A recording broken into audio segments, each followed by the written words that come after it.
জানিয়ে দিব এই মুহূর্তে পাওয়া আপডেট আন্তর্জাতিক সংবাদ। শুরুতেই শিরোনাম। হিজবুল্লাহর ভয়াবহ হামলা, পুড়েছে ইসরায়েলের 10 বর্গ কিলোমিটার এলাকা।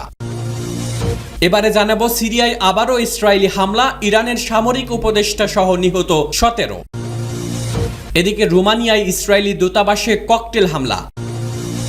এদিকে অস্তিত্ব হুমকির মুখে ইসরায়েল রাষ্ট্রের, দেশ ত্যাগের হুমকি ইসরায়েলি চিকিৎসকদের। এবং সবশেষে 2 আসনেই লক্ষাধিক ভোটে জয়ী রাহুল। সংবাদ শিরোনাম শুনছিলেন, এবারে বিস্তারিত। হিজবুল্লাহর ভয়াবহ হামলা, পড়েছে ইসরায়েলের 10 বর্গ কিলোমিটার এলাকা। ইসরায়েলের উত্তর সীমান্ত জুড়ে ব্যাপক রকেট ও ড্রোন হামলা চালিয়েছে লেবাননের সশস্ত্র গোষ্ঠী হিজবুল্লাহ। এই হামলায় ভয়াবহ আগুনে পুড়ে গেছে প্রায় 10,000 ডোনাম বা 10 বর্গ কিলোমিটার এলাকা। সোমবার রাত থেকে ইসরায়েলের উত্তর সীমান্তে রকেট ও ড্রোনের সাহায্যে হামলা চালানো শুরু করে হিজবুল্লাহ। তবে ঠিক কতটি রকেট বা কতগুলো ড্রোনের সাহায্যে এই হামলা চালানো হয়েছে তা জানানো হয়নি। খবর টাইমস অফ ইসরায়েলের ফায়ার অ্যান্ড রেস্কিউ সার্ভিসেস জানিয়েছে তাদের 30টির বেশি অগ্নি নির্বাপক ইউনিট আগুন নেভানোর লক্ষ্যে কাজ করে যাচ্ছে, যার ফলে গ্যালিলি এলাকার বেশ কয়েকটি বড় রাস্তায় চলাচল বন্ধ হয়ে গেছে। ফায়ার ডিপার্টমেন্ট এক বিবৃতিতে জানিয়েছে হিজবুল্লাহর এসব হামলায় কোনো প্রাণহানি বা বেসামরিক অবকাঠামো ক্ষতিগ্রস্ত হয়নি। এর আগে গত রোববার ইসরায়েলের উত্তর হিজবুল্লাহর ছোড়া রকেটের কারণে বুশফায়ারের ফলে প্রকৃতির সংরক্ষণাগার সহ খোলা জায়গায় 10,000 ডোনাম বা 10 বর্গ কিলোমিটার এলাকার গাছপালা পুড়ে গেছে বলে জানিয়েছে ইসরায়েলের প্রকৃতি ও পার্ক কর্তৃপক্ষ। তারা জানিয়েছে কয়েক ডজন দমকল ইউনিট গোলান হাইট এবং অন্যান্য অঞ্চলের কাতজরিন শহরে ছোড়া রকেটের কারণে সৃষ্ট আগুন নিয়ন্ত্রণে আনতে ঘন্টার পর ঘন্টা কাজ করেছেন। সোমবারও কিছু এলাকা জ্বলছিল। ইসরায়েলি নেচার অ্যান্ড পার্ক অথরিটির গোলান জেলার পরিচালক শ্যারন লেভি সোমবার ইসরায়েলি সংবাদ মাধ্যম ওয়াইনেট নিউজকে বলেছেন, হিজবুল্লাহ ছোড়া রকেটে সৃষ্ট আগুনের Yehudiya forest nature reserve, hiking trail এবং রিজার্ভের ব্ল্যাক ক্যানিয়ন অন্তর্ভুক্ত এলাকাগুলো পড়ে গেছে।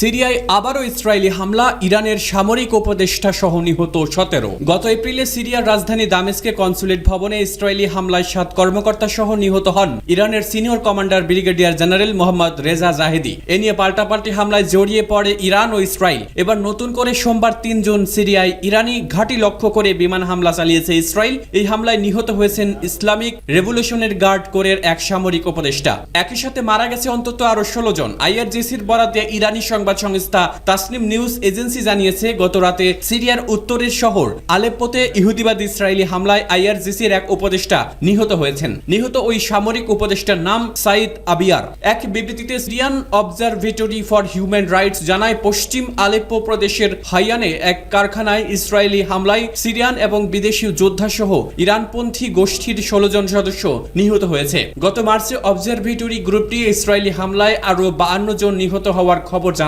সে হামলায় 38 সিরিয়ান সরকারি সৈন্য, 7 হিজবুল্লাহ সদস্য এবং 7 ইরানপন্থী যোদ্ধা মারা যায়। গত মাসে ভয়াবহ এক বিমান দুর্ঘটনায় নিহত হন ইরানের প্রেসিডেন্ট ইব্রাহিম রাইসি এবং পররাষ্ট্রমন্ত্রী হোসেইন আমির আবদুল্লাহিয়ান। এই ঘটনার মাসও পেরোয়নি এখনো। গাজায় চলমান যুদ্ধের মাঝে ইরানের সঙ্গে যুদ্ধংদেহী পরিস্থিতিতে জড়িয়ে পড়ছে ইসরায়েল। রোমানিয়ায় ইসরায়েলি দূতাবাসে ককটেল হামলা। রোমানিয়ায় ইহুদিবাদী রাষ্ট্র ইসরায়েলি দূতাবাসে ককটেল বিস্ফোরণ ঘটানো হয়েছে। এ ঘটনায় জড়িত থাকার অভিযোগে একজন বিদেশি নাগরিককে আটক করা হয়েছে। খবর বার্তা সংস্থা এপির প্রতিবেদনে বলা হয়েছে, সোমবার রোমানিয়ার রাজধানীতে ইসরায়েলি দূতাবাসের প্রবেশ পথে মলোটভ ককটেল দিয়ে হামলা চালানোর অভিযোগে একজন বিদেশি নাগরিককে আটক করা হয়েছে। এ হামলায় অগ্নিকাণ্ডের ঘটনা ঘটলেও হতাহতের কোনো খবর পাওয়া যায়নি। বুখারেস্ট পুলিশ বলছে, ঘটনাস্থলে পৌঁছানোর আগে একজন 34 বছর বয়সী ব্যক্তিকে রোমানিয়ান ইন্টেলিজেন্স সার্ভিসের সদস্যরা গ্রেফতার করেছে। সন্দেহভাজন ওই ব্যক্তির হামলার পর নিজের গায়ে আগুন দেওয়ারও চেষ্টা করছিল। স্থানীয় নিউজ চ্যানেল DG24 এর বরাত দিয়ে বার্তা সংস্থা এপি জানায়, গ্রেফতার হওয়া ওই ব্যক্তি সিরিয়ার নাগরিক হিসেবে ধারণা করা হচ্ছে।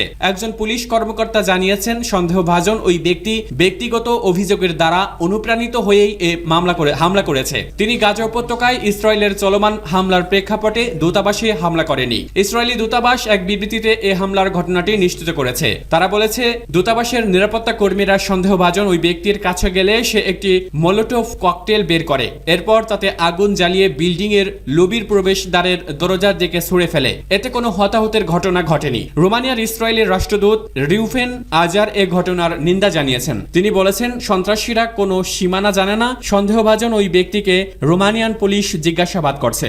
দেশত্যাগের হুমকি ইসরায়েলি চিকিৎসকদের। দীর্ঘ 8 মাস ধরে চলা ফিলিস্তিন ইসরায়েল যুদ্ধ বন্ধে বিশ্বের বিভিন্ন প্রান্তে সরব হয়ে উঠেছে মুক্তিকামী নাগরিকরা। গাজায় হামাসের হাতে ইসরায়েলি বন্দীদের মুক্তি এবং যুদ্ধ বন্ধের দাবিতে সোচ্চার হয়ে উঠেছে খোদ ইসরায়েলি নাগরিকরাও। এরই মধ্যে অভিনব এক দাবিতে ইসরায়েল ছেড়ে যাওয়ার ঘোষণা দিয়েছেন দেশটির চিকিৎসকরা। বলা হচ্ছে, এই ঘোষণা শুধু অভ্যন্তরীণ অস্থিতিশীলতাই তৈরি করবে না, বরং ইসরায়েল রাষ্ট্রের অস্তিত্বকে হুমকির মুখে ফেলবে। ইসরায়েলি চিকিৎসকদের দেশ ছেড়ে যাওয়ার হুমকি মূলত ইহুদি ধর্মের কট্টরপন্থী অংশের সেনাবাহিনীতে অন্তর্ভুক্তি নিয়ে থাকা একটি আইনকে কেন্দ্র করে। ইসরায়েলের আইন অনুসারে প্রত্যেক নাগরিকের বাধ্যতামূলক সামরিক পরিষেবা দিতে হলেও এ আইনের আওতায় আসেন না হারেদি ইহুদিরা। তারা মূলত ধর্ম পালনেই বেশি আগ্রহী হয়ে থাকে। এমনকি এসব ইহুদিরা ইসরায়েলের রাষ্ট্রেরও বিরোধী। হারেদি গোষ্ঠীর অনুসারীরা মনে করেন, যতদিন না মসিহ আছেন ততদিন ইহুদিদের জন্য আলাদা কোনো রাষ্ট্রের প্রয়োজন নেই। এ ইহুদিরা ক্ষতি বা রক্তপাতের সমর্থন করে না এবং শান্তিপূর্ণ সহাবস্থানের কথা বলে। তাই তারা গাজা যুদ্ধের বিরোধিতাও করে থাকেন। হারেদি মতাদর্শকে ইসরায়েলে বসবাসকারী বেশিরভাগ ইহুদি ভালো নজরে দেখেন না। সম্প্রতি হারেদি ইহুদিদের ইসরায়েলের প্রতিরক্ষা বাহিনী IDF এ নিয়োগ দেওয়া হবে কিনা তা নিয়ে ইসরায়েলি আদালতে একটি শুনানি চলছে। এ সময়ে হারেদি ইহুদিদের সেনাবাহিনীতে নেওয়া না হলে দেশ ছাড়ার হুমকি দিয়েছেন ইসরায়েলের চিকিৎসকরা। বিশ্লেষকদের ধারণা, হারেদিদের নিয়ে ইসরায়েলি আদালতের রায়ে রাষ্ট্রের মধ্যে বিভেদ চরম আকার ধারণ করতে পারে। ইসরায়েলি সংবাদ মাধ্যম জেরুজালেম পোস্টের প্রকাশিত এক প্রতিবেদনে বলা হয়, ইসরায়েলি চিকিৎসকরা মনে করেন হারেদি ইহুদিরা সেনাবাহিনীতে যোগ না দেওয়ায় সমাজে অসমতা তৈরি হয়েছে। সেই সঙ্গে হারেদির জন্য সংরক্ষিত পরিষেবার মেয়াদ বাড়ানোরও বিরোধী চিকিৎসকরা। দেশটির হাজার হাজার চিকিৎসক জানিয়েছেন, যদি হারেদিদের সেনাবাহিনীতে না নেওয়া হয় তাহলে তারা ইসরায়েল ছেড়ে চিরতরে চলে যাবেন। বিবৃতিতে ইসরায়েলের চিকিৎসকরা অভিযোগ করেছেন, হারেদি ইহুদিরা দিনের পর দিন সেনা প্রশিক্ষণ থেকে ছাড়া পেয়ে আসার পাশাপাশি সরকারি চাকরি ও চিকিৎসা সহ অনেক পরিষেবাতে বাড়তি সুবিধা ভোগ করে আসছে। অথচ দেশের সংরক্ষিত সেনাবাহিনীর অর্ধেকে হচ্ছে মেডিকেল শিক্ষার্থী, চিকিৎসক, নার্স, টেকনিশিয়ান ও সেবক। দেশের প্রয়োজনে তারা যুদ্ধের ময়দানে ছুটে যাচ্ছে। ফলে প্রয়োজনের সময় চিকিৎসা সেবায় জনবলের ঘাটতি দেখা দেয়। কিন্তু হারেদি ইহুদিরা ঘরে বসে সব ধরনের সুযোগ সুবিধা ভোগ করছে। বিশ্লেষকরা বলছেন, এসব বিভাজন ইসরায়েলের মধ্যে জাতিগত অন্তর্দ্বন্দ্ব আরো বাড়িয়ে তুলবে, যার প্রভাব বাড়তে থাকলে ইসরায়েল রাষ্ট্রের অস্তিত্ব বড় ধরনের হুমকিতে পড়বে। 2 আসনেই লক্ষাধিক ভোটে জয়ী রাহুল। উত্তরপ্রদেশের রায়বেরেলি এবং দক্ষিণের ওয়ানাদ, এই দুটি আসন থেকেই বিশাল ব্যবধানে জয়ী হয়েছেন কংগ্রেস নেতা রাহুল গান্ধী। ওয়ানাদ থেকে 2019 সালের নির্বাচনে জয়ী হলেও আমেথি থেকে জিততে পারেননি রাহুল। তবে এবার সেই আমেথিও বিজেপির স্মৃতি ইরানির দখল থেকে উদ্ধার করল কংগ্রেস। রায়বেরেলি এবং আমেথে উত্তরপ্রদেশের এই 2 আসনে কংগ্রেস প্রার্থী কে হবেন মনোনয়নপত্র জমা দেওয়ার কয়েকদিন আগে পর্যন্তও সেই প্রশ্ন জিয়ে রেখেছিল কংগ্রেস। সোনিয়া গান্ধী লোকসভা নির্বাচনে না লড়ার ঘোষণা দেওয়ার পরে প্রশ্ন ছিল, তবে রায়বেরেলি থেকে কংগ্রেসের হয়ে কে প্রতিদ্বন্দ্বিতা করতে চলেছেন। প্রিয়াঙ্কা গান্ধীর স্বামী রবার্টের নাম প্রথম দিকে শোনা গেলেও পরের দিকে প্রশ্ন উঠতে থাকে, কে লড়বেন রায়বেরেলি থেকে, রাহুল না প্রিয়াঙ্কা। শেষমেশ অবশ্য মায়ের ছেড়ে দেওয়া আসনে কংগ্রেসের প্রার্থী করা হয় রাহুলকে। সেই রাহুলই রায়বেরেলি কেন্দ্র থেকে জয়ী হলেন প্রায় 4 লক্ষাধিক ভোটে। প্রধান প্রতিদ্বন্দ্বী দীনেশ প্রতাপ সিং কে ওই বিশাল